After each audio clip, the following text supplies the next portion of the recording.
Hallelujah, hallelujah, hallelujah. खुदावंद के बाबरकत जलाली और पुरफजल नाम में सबकी सलामती हो। मैं पास्टर काशान असद आप सबके साथ खुदावंद के जिंदा कलाम को लेकर हाजिर हूँ। खुदावंद का शुक्र हो। आज हम देखेंगे यसाया नबी का सहीफा और उसका दूसरा बाब और उसकी 11 आयत। खुदावंद का नबी यसाया लिखता है पाक रूह की हिदायत से, इंसान की ऊंची निगाह नीची की जाएगी और बनी आदम का तकब्बर पस्त हो जाएगा और उस रोज खुदावंद ही सर बुलंद होगा। और इसी तरह 17 आयत में लिखा है और आदमी का तकब्बर जेर किया जाएगा और लोगों की बुलंद बीनी पस्त की जाएगी और उस रोज खुदावंद ही सर बुलंद होगा। हालेलुया। अजीजों, मेरे प्यारो, मेरे बच्चों बच्चियों, खुदावंद आपको बड़ी बरकत दे। खुदावंद का पाक जिंदा कलाम हमें दिखा रहा है, सुना रहा है, समझा रहा है कि हमारी ऊंची निगाह, हमारा तकब्बर, हमारा गरूर हमें नेस्तो नाबूद कर देगा, क्योंकि खुदावंद ही सर बुलंद है। वो वाहिद कुव्वत है, वो वाहिद हैसियत है जो सरफराज रहेगी, जो तख्त पर हमेशा कायम रहेगी। अजीजों, मेरे प्यारों, मेरे बच्चे बच्चियों, मेरे बहनों भाइयों, खुदावंद का कलाम हमें गहराई से बता रहा है कि हमें अपनी जिंदगी से तकब्बर को हमेशा के लिए नेस्तो नाबूद करना है, इसे नोच कर फेंक दें। ईशी सेखा राबाते सेखेरे, क्योंकि गरूर इंसान को तबाह कर देता है। वो इंसान को हमेशा के लिए रुस्वा कर देता है। वो इंसान को हमेशा के लिए पस्ती में फेंक देता है। आए मेरे प्यारो, खुदावंद के बेटे बेटियों, आए हम खुदावंद के पाक कलाम में से देखते हैं दूसरा तवारीख और उसका 26 बाब। और हम क्या देखते हैं? 26 बाब की तीसरी आयत क्या लिखा है? उजिया 16 बरस का था जब वो सल्तनत करने लगा। हालेलुया। 16 साल का एक छोटा सा बच्चा, एक कमजोर इंसान, उसको खुदा ने इतना जोर बख्शा, इतनी बरकत दे दी कि वो बादशाह ठहरा। हालेलुया।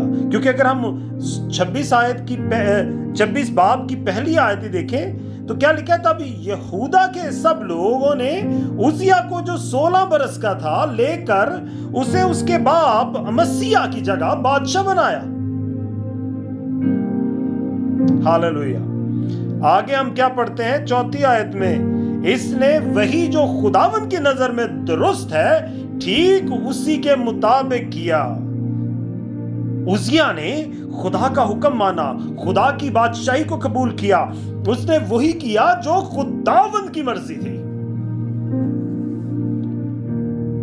हालेलुया। ईशी सेखे रेबे तो सेखे रे। अजीजों, 5वीं आयत में क्या लिखा है?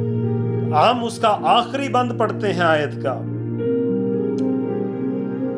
पूरी आयत ही पढ़ते हैं। अजीजों, बड़ी खूबसूरत आयत है। क्या लिखा है? और वो जकरिया के दिनों में जो खुदा की रवतों में माहिर था, खुदा का तालिब रहा, और जब तक वो खुदावंद का तालिब रहा, खुदा ने उसको कामयाब रखा। अजीजों, उजिया खुदावंद का तालिब था। वो खुदावंद को पुकारता, उसकी मदद मांगता और उसमें हमेशा कायम रहता।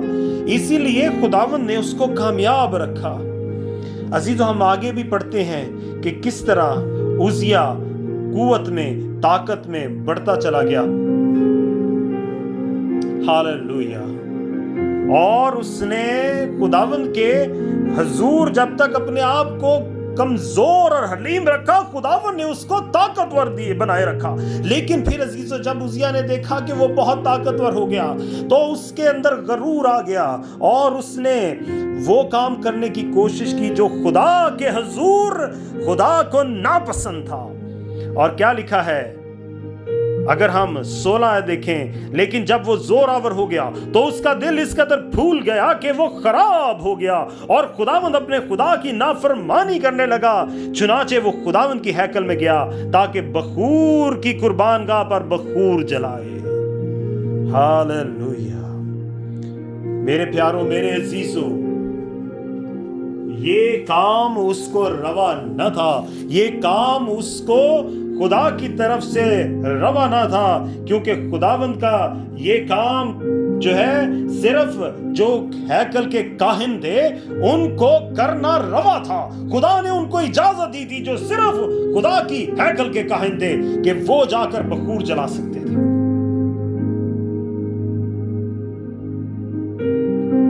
Hallelujah, hallelujah. عزیزو، عزیہ جب تک خداوند کا طالب رہا وہ قوت بخش رہا، اس کے اندر قوت اور طاقت رہی، لیکن جب اس کا دل مغرور ہو گیا، جب اس کے اندر غرور آ گیا تو اس نے خدا کی ہیکل میں بخور جلانا چاہا، جو کہ صرف ہارون اور ہارون کے بیٹوں کو، جو ہیکل کے کاہن مختار کیے گئے تھے، ان کو کرنا روا تھا۔ عزیزو، وہ نہ رکا اور اپنی طاقت اور اپنے غرور میں اس نے وہ کام کیا جو خدا کے حضور مقبول نہیں تھا۔ عزیزو میرے پیارو، ہم دیکھتے ہیں کہ جیسے ہی اس نے بخور جلایا اس کی پیشانی پر کوڑ نکل آیا، اور جب تک عزیہ زندہ رہا وہ کوڑ میں مبتلا رہا، اور خدا نے اس کی ساری شان و شوکت، اس کی قوت، اس کی طاقت اور وہ برکت جو خدا نے اس کو دی تھی وہ اس سے واپس لے لی۔ میرے پیاروں، میرے عزیزوں، آج ہم پر بھی یہ لازم ہے کہ جب خدا ہمیں برکت دیتا ہے، جب وہ ہمیں بخش دیتا ہے، جب وہ ہمیں فراہم کر دیتا ہے، جب وہ ہمیں اپنے پاک حضوری میں سے مہیا کر دیتا ہے، تو ہمیں لازم ہے کہ ہم ہمیشہ اس کے طالب رہیں، ہم ہمیشہ اس کے لیے اپنے آپ کو پیش کریں تاکہ ہماری نہیں اس کی مرضی پوری ہو۔ عزیزو، کبھی اپنے اندر اس غرور کو، اس غصے کو، اس اپنے بڑے پن کو کبھی مت آنے دیں، کیونکہ خدا کو یہ ناپسند ہے، کیونکہ یہ ایسی انسان کی خصلتیں ہیں جو ہم سے گناہ کرواتی ہیں، اور خدا کو گناہ سے نفرت ہے۔ اے میرے پیارو، ہم سب پر لازم ہے کہ ہم ہمیشہ حلیمی، تشکر اور خداوند کی آگے جھکے رہنے کی روح سے بھرے رہیں، تاکہ ہم سے کبھی کوئی ایسا کام نہ ہو جو میرے باپ کو ناپسند ہو، کیونکہ وہ ایسے کاموں کو جڑ سے اکھاڑ پھینکنے کو ہے۔ وہ اپنے کھیت کو ہر کڑوی اور گندی جڑی بوٹی سے صاف کرنے کو ہے، اور انہیں علیحدہ کر کے ہمیشہ کی آگ میں ڈالنے کو ہے۔ ہم پر لازم ہے کہ ہم اس کے کھیت کے اچھے پھلدار پودوں میں شامل ہوں، تاکہ ہمیشہ کی زندگی یسوع کے نام میں، ہاللویا، ہم سب کو ملے۔